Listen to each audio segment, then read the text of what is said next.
nakuha din po natin ang impormasyon na may Alice Leal Guo na nasa database ng NBI. Ito po ang Alice Guo na yon. Senador Risa Hontiveros nga na-discover nito sa NBI na meron palang kapangalan itong si Mayor Banban Alice Guo doon sa NBI. At yung mukha lang ng isang Alice Leal Guo ay hindi nga magkapareho ng mukha ni Mayor Alice Guo. Pero yung kapanganakan nila or yung birthday nila ay paring-pareho at doon din sa Tarlac sila ipinanganak. Kaya dito ay nagtataka itong si Senador Risa Hontiveros nga kung ito ba ay binayaran or coincidence lamang ang nangyari. Pero sino nga ba itong si Alice Leal Guo na kapangalan nga ni Mayor Alice Guo? Kung saan nga ay mukha lamang nila ang magkaiba pero yung pangalan at kapanganakan ay parehong-pareho. Kaya narito guys, panoorin natin.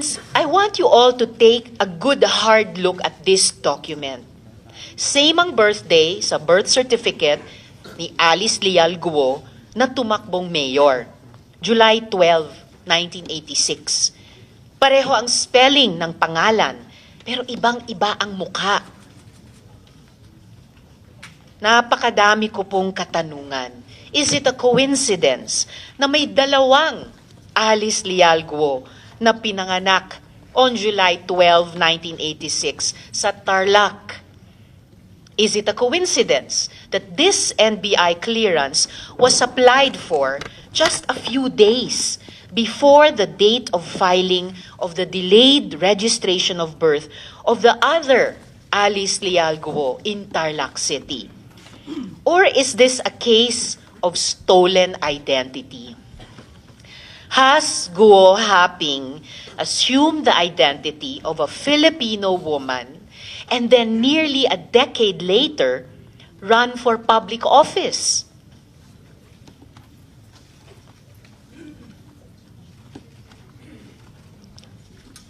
Sino po ang babaeng ito na may pangalang Alice Leal Guo pero hindi kamukha ni Mayor?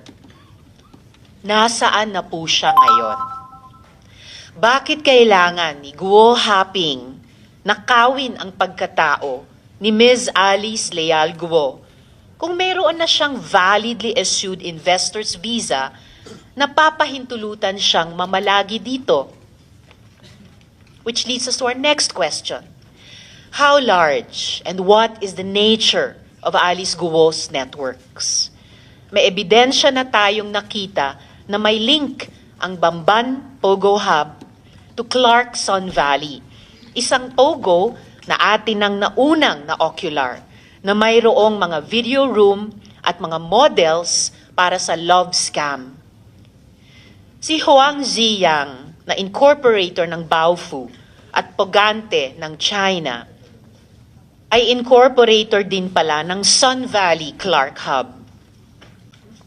Ayon rin sa ebidensya, konektado ang Hongsheng Gaming Technologies, yung company na ni-raid at pinalitan lang ng Zunyuan Corporation sa Bamban Tarlac. Konektado ang Hongsheng at ang ni-raid ng PAOK na Pogo sa Porac, Pampanga. Paano nangyari yun?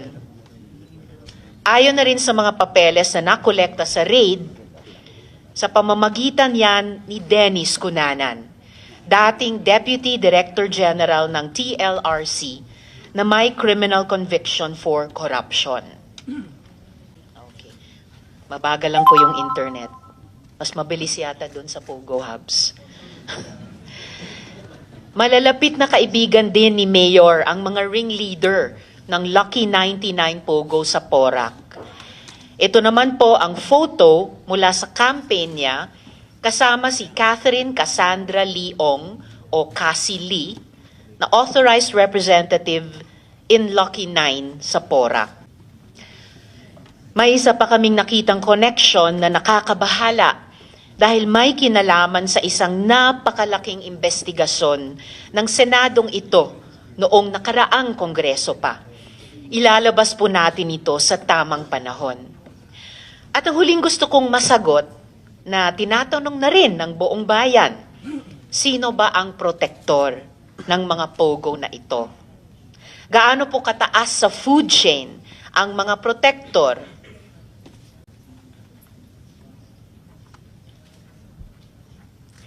DILG na po ang may sabi.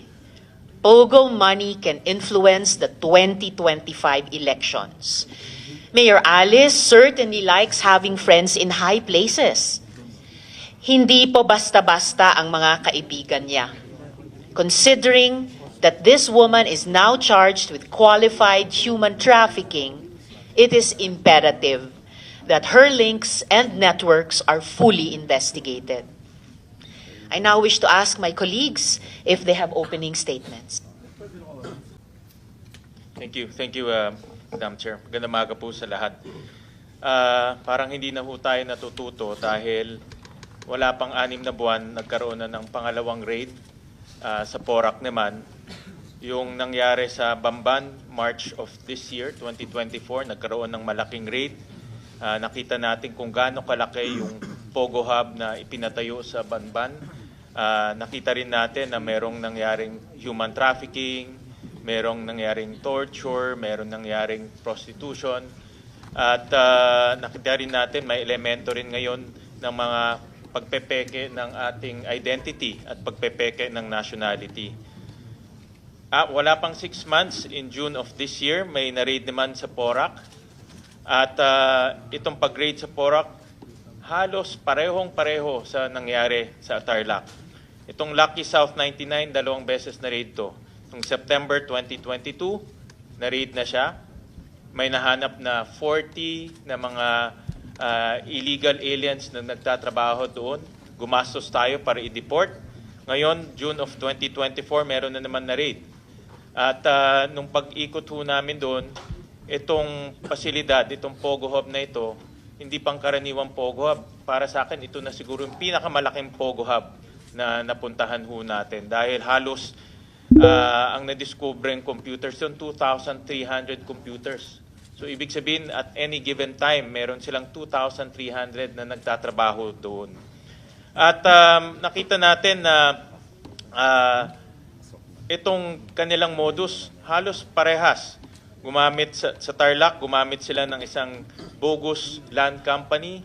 Dito rin sa Porac, gumamit rin sila ng mga bogus companies na ang kanilang mga incorporators ay nasa bogus address, hindi alam kung ano ang ginagawa.